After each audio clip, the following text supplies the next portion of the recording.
Last year when Infinix introduced wireless charging with the Note 30 series, everything looked awesome except one problem. When the bumper case is attached, how do you charge the phone with a wireless charger? I guess you can't because it will interfere with the charging pad. Only some phones in that series comes with special case that allows wireless charging. So imagine the inconvenience of removing the bumper case every single time you want to charge the phone. That is one big advantage of the Note 40 series because it fixes that problem. The bumper case does not only allow wireless charging, it also comes with a magnet that holds the charging pad in place without falling off, unlike the Note 30 series. So in this video, I will thoroughly explain all the cool features of the Note 40, and believe me, it's a lot.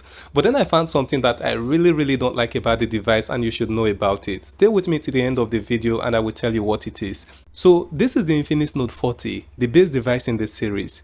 The box consists of two distinct packages that are bundled together.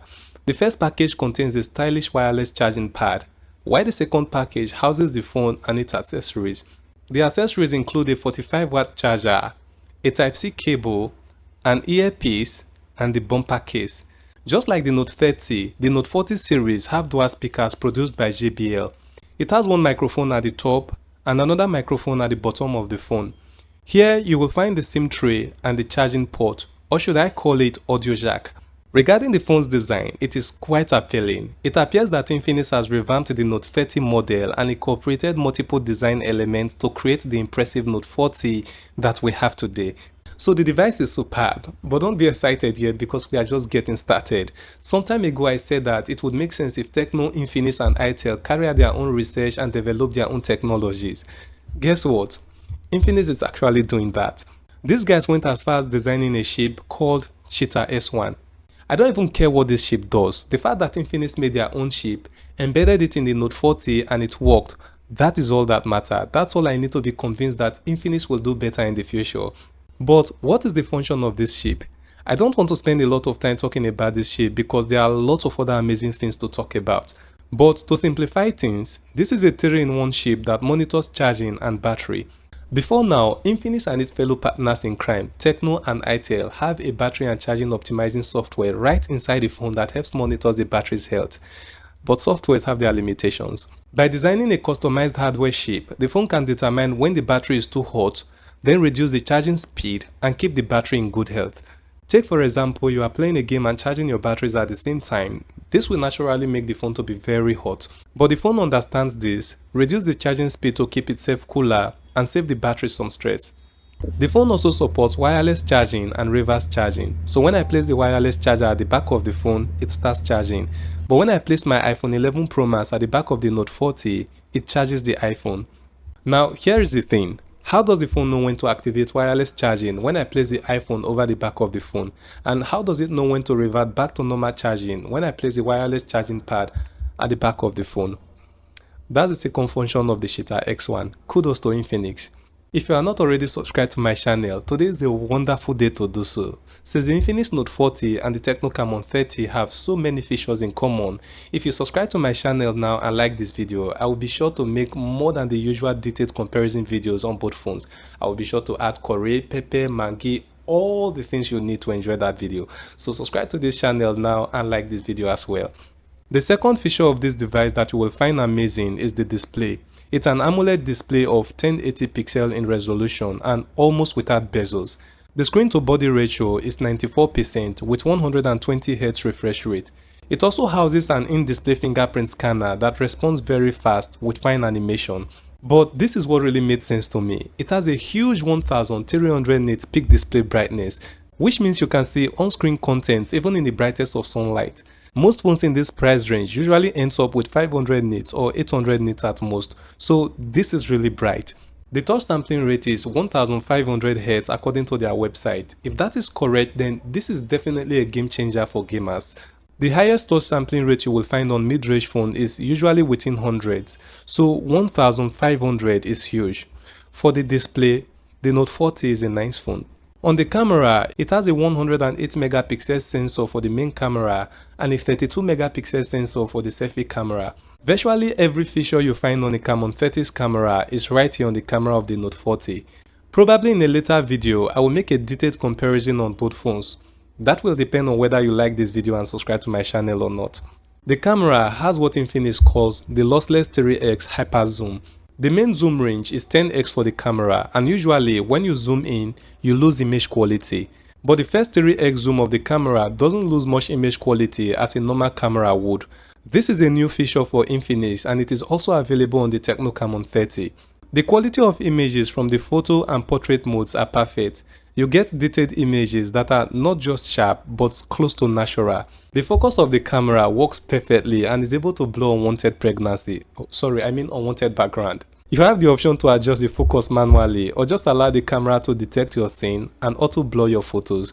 With the Note 40, you have access to a dual camera mode and a slow motion mode with a pretty decent result, whether you are recording with the 240 frames per second or 120 frames per second. It also supports the Sky Shop mode, which I think by now would have been upgraded with more sky designs, but it's still the old version. Then it has a Pro mode, which also does a decent job, and finally, the video mode. The main camera records up to 2K videos at 30 frames per second. The result is not bad. This is a good camera for talking head videos and even outdoor recording because it supports image stabilization.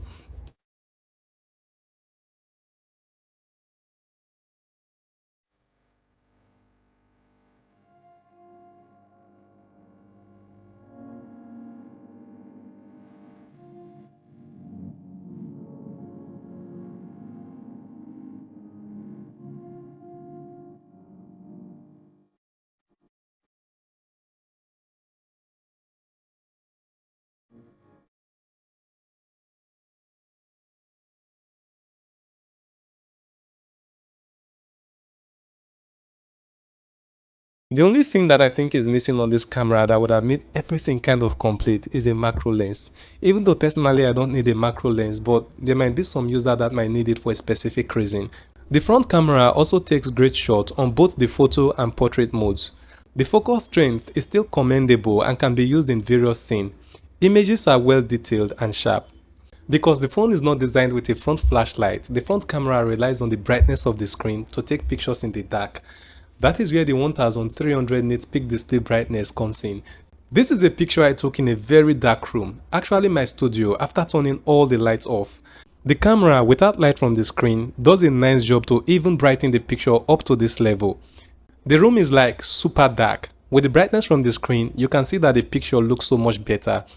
Here is a video I shot with the front camera. Hi guys, this is Megalite Unboxing and this is the Infinix Note 40. I'm in a noisy place. As you can see, there are vehicles moving along here and I'm just trying to see if the audio sound will be great. Maybe if the vehicles will interfere, the sound from the vehicles will interfere. So just time to check the camera, but me though, I think it's a very fine camera. Let's move around, let's see how the camera adjusts to the change in light in the circumstance. You might not hear me clearly, but frankly I think this is a very good camera and it just makes sense. The next cool thing I found on this device that I am not 100% sure of is the Helio G99 processor. It's not a new processor, it's a powerful processor, but we've seen a whole lot of phones use this same processor. So what makes it special? This is what Infinix has on their website regarding the processor of the Note 40 and the performance. In collaboration with top-notch game developers, we've fine-tuned every detail for stable high frame rate in popular multiplayer online battle arena and frames per second games. Dive into an unparalleled gaming experience with peak performance guaranteed.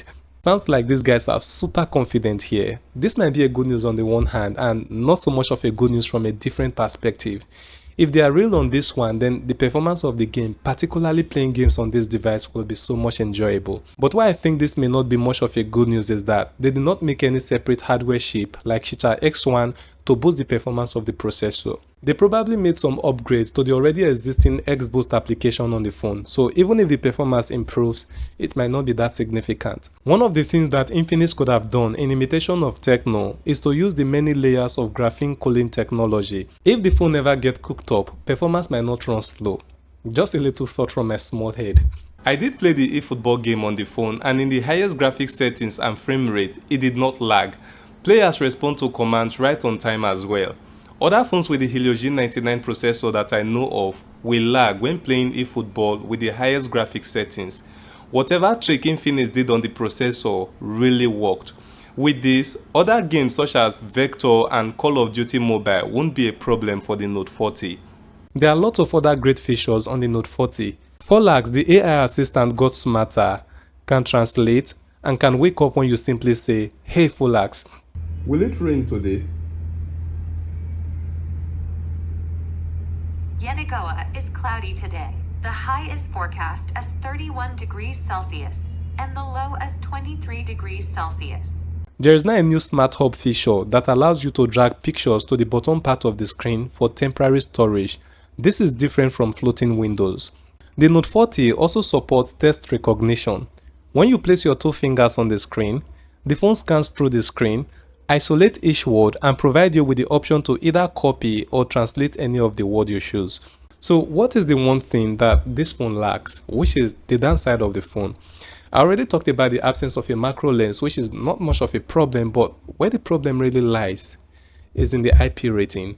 It is rated IP54, which means it can resist splash water, but cannot survive full water immersion. Simply put, my problem is that this phone is not a waterproof device. If it falls on water, sorry, it is gone, it will get damaged. This is just not good enough for a phone with so many beautiful features like this. If you don't agree with me, I did my heart the wait for you. Come beat me. Let me know what you think in the comment section below, and this video will take you to the full review of the Tecno Camon 30. Click it now and I'll be right there waiting before you.